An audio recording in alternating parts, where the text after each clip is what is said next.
नमस्कार दोस्तों, आज की कहानी का नाम रहेगा गठबंधन। बेटा राहुल, मैं कल मंजू जी से मंदिर में शादी कर रहा हूँ। तुम और बहू आओगे तो मुझे अच्छा लगेगा, बाकी तुम्हारी इच्छा है। बेटे के कमरे के दरवाजे से भुक्ति जी बोले। जी पापा, राहुल ने केवल इतना कहा। दिमाग खराब हो गया है इनका, ये कोई उम्र है शादी करने की? लोग क्या कहेंगे? अपने साथ साथ हमारी भी नाक कटवाएंगे। अंदर से बहू काव्या झुझलाकर बोली, फिक्र मत करो बहू, जब तुम ससुर को नौकर समझती थी तब कोई कुछ नहीं बोला, जब तुम ससुर की रोटियां गिनती थी तब भी कोई कुछ नहीं बोला, तो अब लोग क्या ही कहेंगे। भुक्ति जी बहू की बात सुन बोले और वहां से चले गए। आगे की कहानी पढ़ने से पहले आपको थोड़ी पहले की जानकारी जाननी होगी। भुक्ति जी, जिनका इकलौता बेटा राहुल एक खुशहाल परिवार था। भुक्ति जी की पत्नी सुलोचना एक अच्छी पत्नी होने के साथ साथ अच्छी माँ भी थी, पर शायद भुक्ति जी और सुलोचना जी का साथ ज्यादा न था। राहुल जब 15 साल का था तब सुलोचना जी का एक्सीडेंट हो गया और वो भगवान को प्यारी हो गई।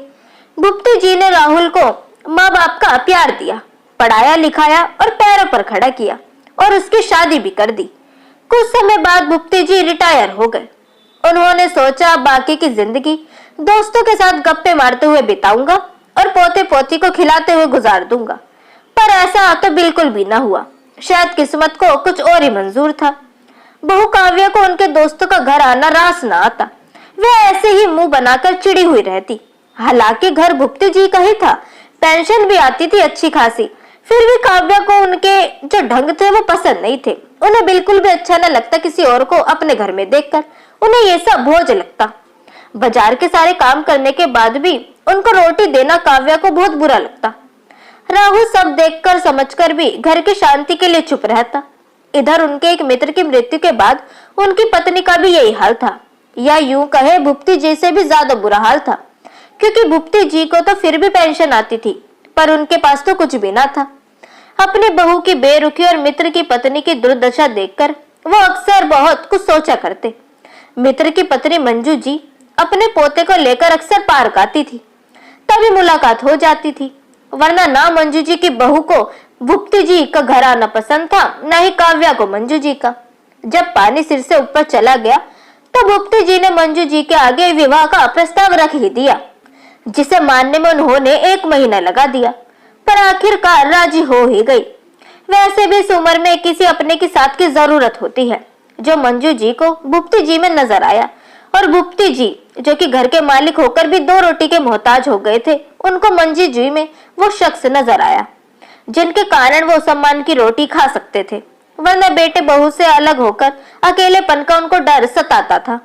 काव्या, तैयार हो जाओ, हमें मंदिर जाना है। अगले दिन राहुल काव्या से बोला, मुझे शौक नहीं बुढ़े बुढ़िया की रासलीला देखने का, और तुम्हें भी कोई जरूरत नहीं है। उन्होंने तो शर्म बेच खाई है, तुम तो कम से कम ख्याल करो दुनिया का। काव्या बोली, दुनिया का और तुम्हारा ख्याल करके ही अब तक चुप था, वरना जो होता आया है पापा के साथ वो मुझसे छिपा तो है नहीं।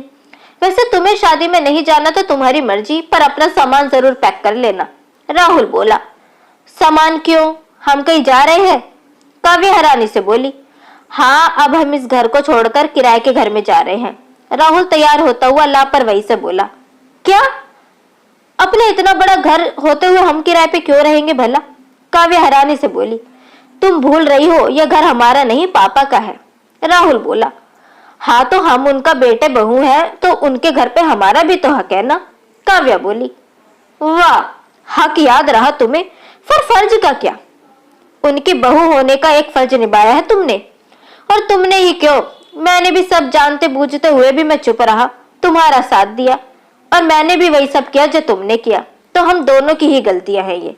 अब इसके अंदर मैं कुछ नहीं कह सकता। अब हमारा कोई हक नहीं इस घर पे, ये घर पापा का है, और अब उनको बिना गिने रोटी देने वाली आ रही है, तो हमें यहाँ से चले जाना चाहिए। राहुल बोला और तैयार होने लगा, साथ ही बच्चों को भी तैयार होने को बोल दिया।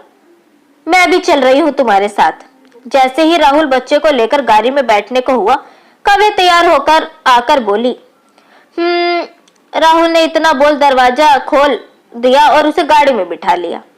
उधर भुक्ति जी और मंजू जी अपने कुछ मित्रों के साथ शादी की रस्में कर रहे थे, पर दोनों की निगाह दरवाजे पर लगी थी कि कोई तो अपना आए, पर उन्हें पता था कि ये संभव नहीं।